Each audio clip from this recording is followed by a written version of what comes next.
Life is good, but it can be better with a 3070. Let's go.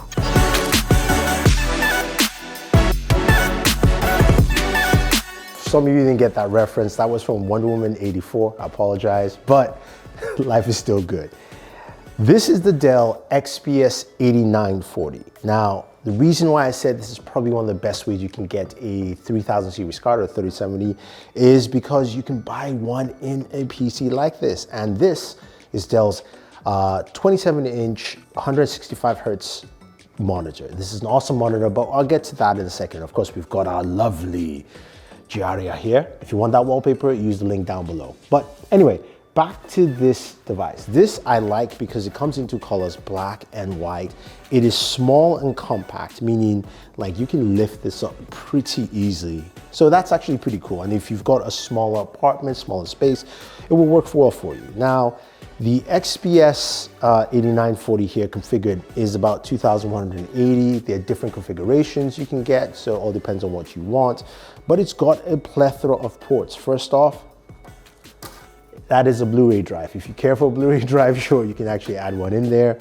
You've also got an SD card slot. You've got three USB 3.1, and then a USB-C 3.1. And at the back, which you can see, they've also got multiple USB ports, Ethernet port, and of course, you know, you've got built-in ports from the motherboard. Now, what's really cool about this when we open up this PC while it's still running here, so excuse me guys, is what we have inside. So I think Dell's done a really good job of how this PC is kind of tuned. That's our 3070 right there, right? And 3070s, 3080s, 3060s, these cards are hard to find. So having one, especially not paying like overpriced stuff, is really, really good. Now, when you look into this build here, it is a bit simplistic. I wish it was actually a bit better. The motherboard looks pretty basic to me, but of course, we've got 16 gigs of RAM, which is upgradable as well. Our CPU here is an Intel 10700. Now you can go up to a 10900, but the 10700 does really well, and we'll see some of that performance when we use it with this monitor. Now we've got storage options. First off is, of course, a built-in NVMe with 512 gigabytes, really small bad boy in there. Then we've got 2 terabytes of storage, which is with the hard drive storage. And I included my storage from Samsung, which is a 1 terabyte SSD. It's a great source. I like to use it because I can swap it in and out. And also the placement here on in this build allows me to easily do that. Now speeds for that are roughly around 500 up and down. But again, if you need something to use, I would definitely recommend it. It's not sponsored, it's just something I like to use. This is, I believe, the Samsung 870. Definitely check it out. So we have all this here, right? Well, we've got our system built. It actually runs pretty quiet too.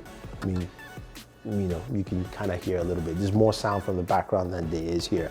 But how does it actually perform? Gaming wise, we know how the benchmarks are for the 10700, the 3070, but this configuration we have here, what kind of performance are we getting on an IPS monitor that is also 144 hertz, 165 hertz, sorry, and 1440 in terms of resolution. So let's get into some gaming. Okay, so how is it playing on this PC? Now, I mentioned this is the Dell S27 monitor. This is a 165 hertz gaming monitor. It's also an IPS monitor, and of course we go straight to test UFO. You can clearly see it is hitting at 165 frames per second, of course, which is great to see. Now, performance-wise though, I really loved what you can do with this device in terms of gaming. Performance has been great. I tried a couple of games, CSGO, just to see how high I could reach. Definitely also tried some Cyberpunk 77 because that is graphically intensive. And you know how to play some Call of Duty Warzone to see how that is, as well as Doom Eternal. So let's take a look at each game here. So speaking of CSGO, we actually played the game both at 1080p and 1440. and we got roughly around 274 frames per second. It really didn't matter between both, whether it was 1080 or 1440.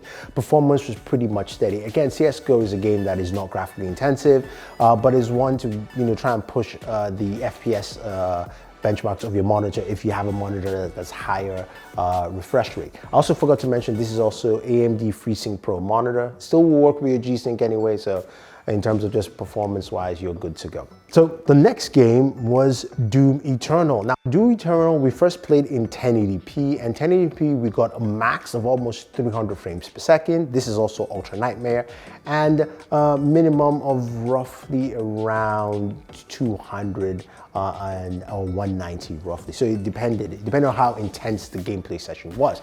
Now, moving over to 1440, max was around 250, got dropped down a little bit lower to about 150 or so. So you see the range you have there, but it played well. It didn't feel like there were any slowdowns. Again, performance-wise, this is my first time using 3070 for any kind of gameplay, and I've got to say though, 3000 series really performs well with games like this. So performance in Doom was really nice, and if you want to max it out, you can definitely go ahead and do that. Then of course there is Call of Duty Warzone. Got to play some Warzone on this, and it's been a while since I've had a PC that could push Warzone this much.